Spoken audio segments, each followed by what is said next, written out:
Wuthering Waves version 2.0 are releasing with a port for PlayStation 5. And you know what that means? That means a lot of players are coming to the game. So in today's video, I'm going to talk about how to start your journey in Wuthering Waves efficiently and what I learned as day 1 player on how to maximize the potential of your account. So without further ado, let's dive right in. Subscribe! Alright, the first thing you need to do is just make an account and log into the game. If it's all done correctly, it will be looking like this. Alright, now just log into the game, press the screen. In this account, I'm using female rover because in my main account, I'm using male rover.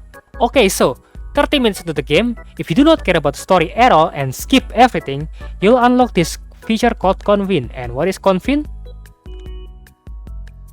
Okay, seems like my face is... Alright, let's put it there. Okay, so this is the place where you pull for characters or weapon, just like in other gacha games, okay? And in the moment I shoot this video, the event is for Yinlin rerun and Xiangliao rerun, okay? And Yinlin is sub DPS and Xiangliao is a main DPS, along with their respective signature weapon, okay? So the moment you open the Convene feature, you are going to greet it with this. Novice Convene, okay. And what is Novice Convene or Novice Banner? Novice Banner is the place where you pull for these characters. After 50 pulls, you will get one of these 5 standard characters, okay. They are 5 stars, but 5-star standard character, alright. But aside from that, you also have this. It's called Beginner Choice Convene, okay. What is Beginner Choice Convene? Unlike this, you have to pull for 50 times until you get random choice of these 5 characters. In this section, you can actually choose the characters that you want, alright. Now, who's to choose between these 5 characters? Let's take a deep dive into it. First, we have Verina. She is a buffer and she's a support, and she is also a healer. In my opinion, she is the best to choose out of these 5 characters because how universal she is in the future. Okay. The second we have this is Encore. Encore is a DPS and she's a fusion. Fusion, if you are coming from Genshiниmpact, is a pyro. She's a main DPS and excels in basic attack damage. Okay. And out of these 3 DPS, in my opinion, Encore is the easiest to use. Also, after 5 days of playing Wuthering Waves, you will get Sanhua. She's a support. And she is very easy to use, she is very fast in rotation, and most important thing is, her outro skill is buffing the basic attack damage by 38%. Okay? So in conclusion, Encore is the easiest character to use out of these 3. Next up is Calcharo. Calcharo is the hardest out of these 3 DPS to play. Okay? He is a main DPS as well, just like Encore, and he's an Electro. Okay? However, if you want to play him, he's still doable to play, okay? Just not as easy. If you want to master him, just go to YouTube channel called Mormon or It Senpai. They are very good Calcharo player and you won't be disappointed. He is smashing the Tower of Adversity easily if you know how to play him, okay? And you build him properly, of course. Okay, next up is Ling Yang. Ling Yang is also a main DPS, but he's a Glacio. If you are from Genshiниmpact, it's Cryo, okay? You may heard that he is the weakest out of these 3 and he's the weakest DPS in the game. Do not believe them blindly, okay? Most of them did not even play Ling Yang properly. Okay. I play Ling Yang and I have the guide for him. You can click because I play him and I main him. I understand how to play him and I understand how to get the best out of him and maximize his full potential. While other people do not even care to play and just heard the other CC said I and they just follow it, the sentiment, okay? So if you like Ling Yang, he's still very good to use and he's still very much easier than Calcharo to use. And he's also much fun to play in my personal opinion, okay? And then last but not least is Jianxin. Jianxin is a sub DPS and she's excel in grouping enemies. However, her playstyle is complicated, okay? Not hard, but complicated due to the nature of how her skill works, okay? So, in my personal opinion, do not choose for her in the beginning. Choose for her later in the selector banner. She's a good unit, but very complicated to use. Not hard, but complicated, okay? Alright, one thing you need to remember is, do not and never spend your asteroids for a thing called lustrosite. Okay, lustrosite is a currency that you use to pull for the standard banner, like this, and like this, and like this. Okay, the green orb here. Okay, never use your asteroid to buy any out of this green orb, because it literally costs the same as much as the premium currency that you will be needing to use to pull for characters and weapon banner. Okay, so limited characters will be needing radiant tide, and limited weapon will be needing this forging tide. Okay, so never ever use your asteroids, the premium currency, to buy this, because you eventually will get a lot of this lustrous tide through event or through battle pass or something like that. So please do not use asteroids to buy the lustrous tide, or you are wasting your account currency. Okay, alright, the next thing we need to talk about is data bank. Okay, data bank, if you are playing Pokemon, it's called Pokédex. There are many echoes in Solaris 3 in Wuthering Waves, and the higher rarity of the echoes that you get, the bigger EXP that you get as well. For example, if you get the gold rarity of this Wiff-Waff, you will get 20, 15, 10 XP of the Pokédex or data bank. Okay, why you need to level this up? Because the privilege of this level is insane.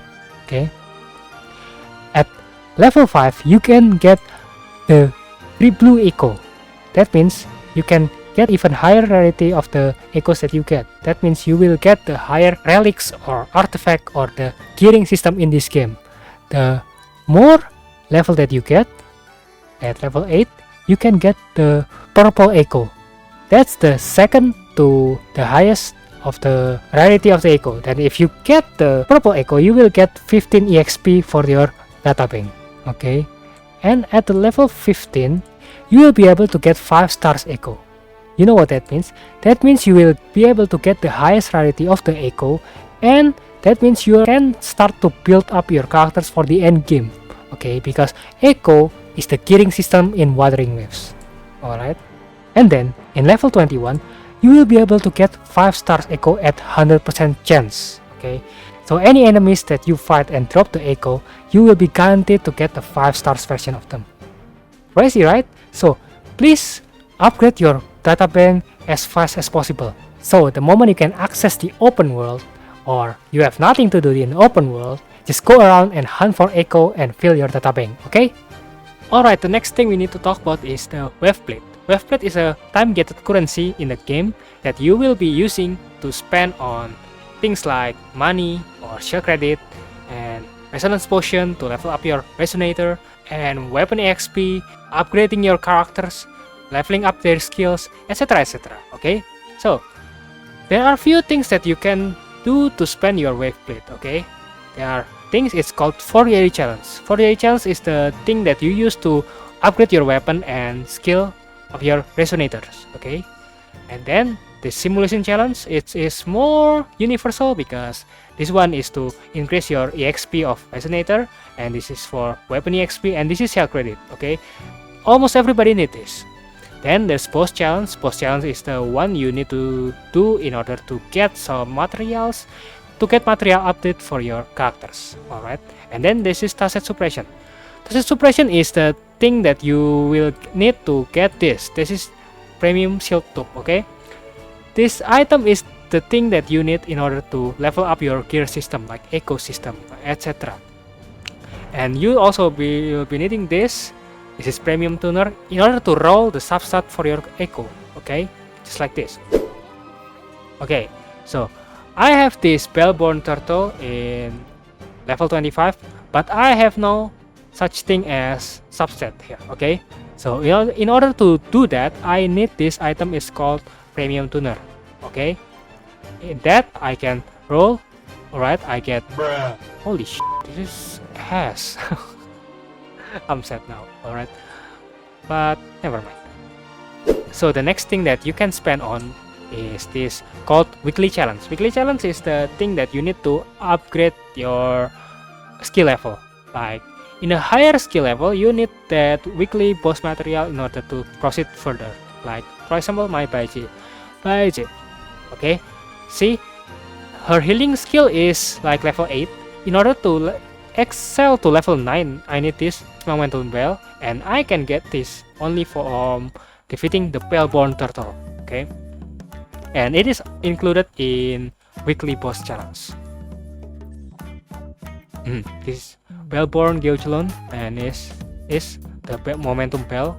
You can get this and upgrade the skill of your characters. Okay, there are 4 things that you can choose between this, and look at your favorite characters and decide what weekly boss material they needed in order to level them up even further. Okay, and then there's Tower of Adversity. This is the end game of this game for now, just for now, but we don't know what they have in the future. Okay, so my tips is, you see, if you haven't reached the union level 40, you shouldn't spend your wave blade for tacit suppression. Okay, because in level 40 you will enter the new soul world level. This is my union level is 80, so my soul phase is 8. Okay, this is the world level. Just like if you are in Genshin Impact, it's called world level. In this game, it's called soul phase. Okay, the higher the soul phase that you have in your world, all of these things will reward you more than previous level, right?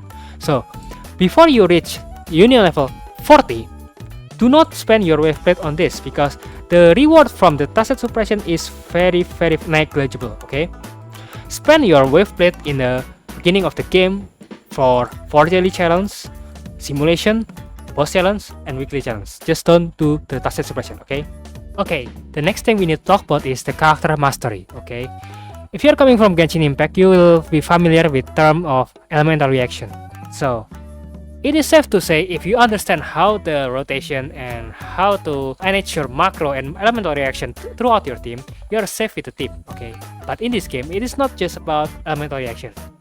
The main emphasis of this game is the character mastery. So even though Jian, Xiangliao, Lingyang, Calcharo, Rover are all included in main DPS type, they have absolutely different playstyle, and they have different forte. Because in this hero called Jian, he's excel in AoE damage. He is not a burst damage that put 100,000 damage in one shot and one go, but his damage is spread out through all his rotation, like 10 seconds of his liberation mode. And meanwhile, someone like Xiangliao, he's a hero that able to do the massive damage upfront in the form of his liberation, but aside from that, his skill inside his liberation allow him to do the time stop that will make it easier for you to do something called quick swap in the team. So even though they are both in the category of main DPS, they have absolutely different playstyle.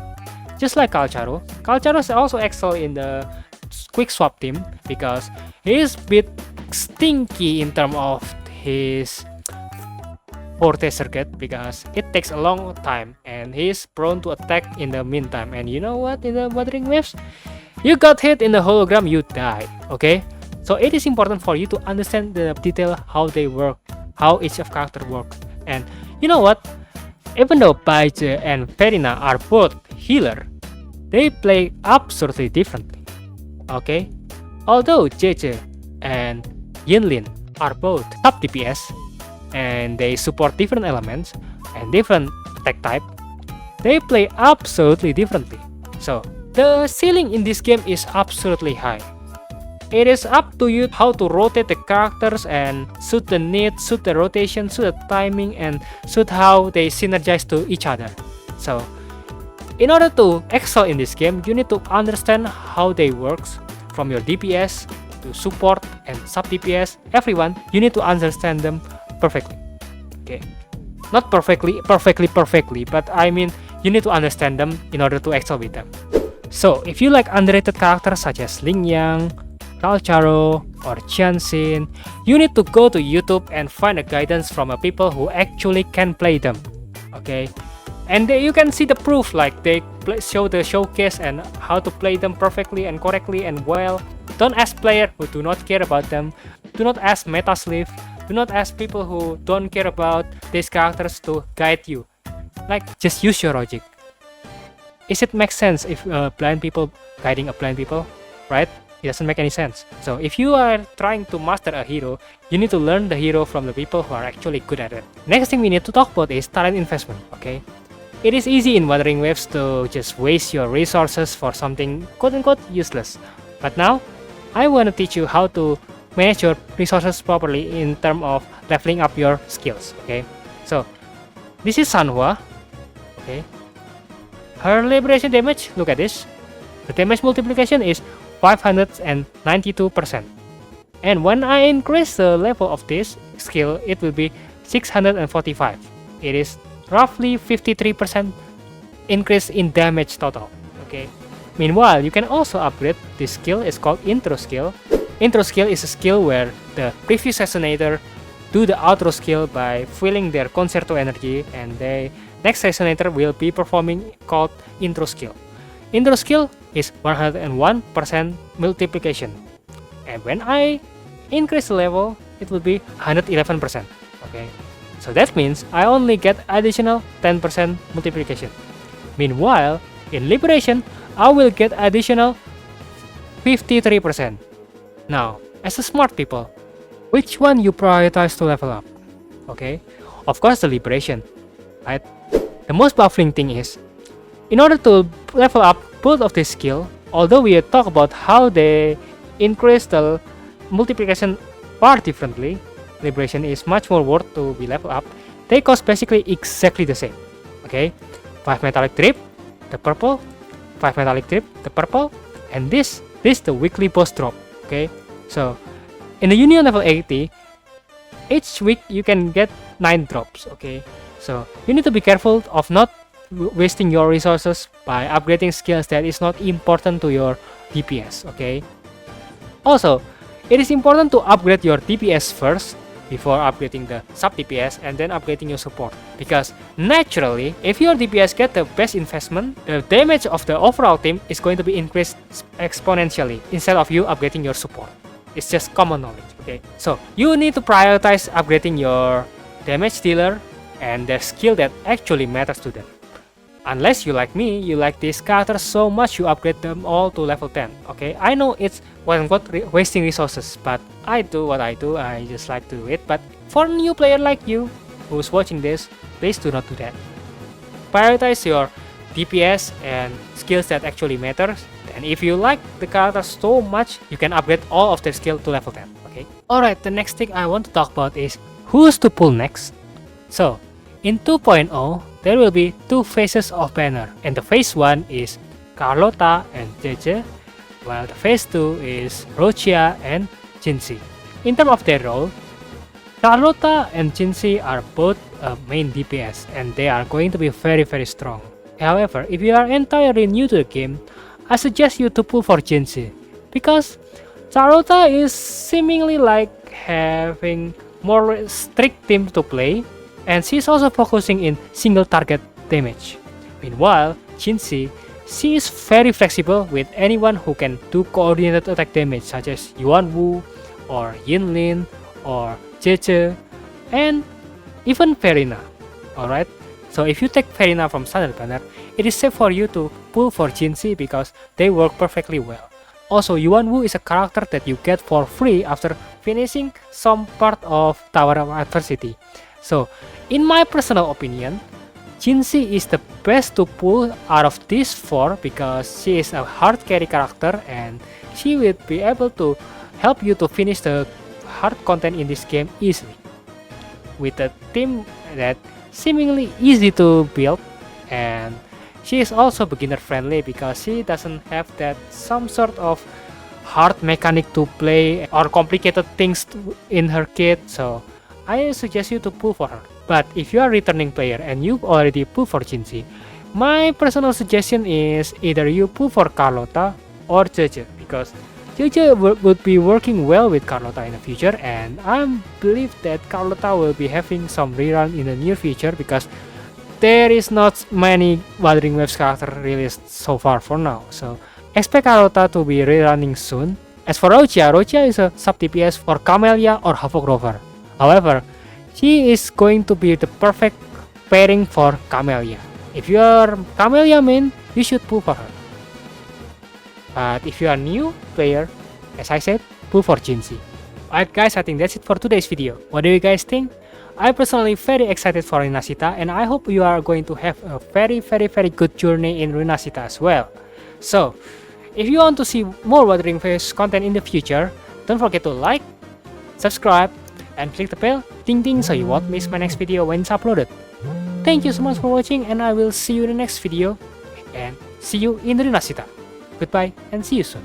Peace.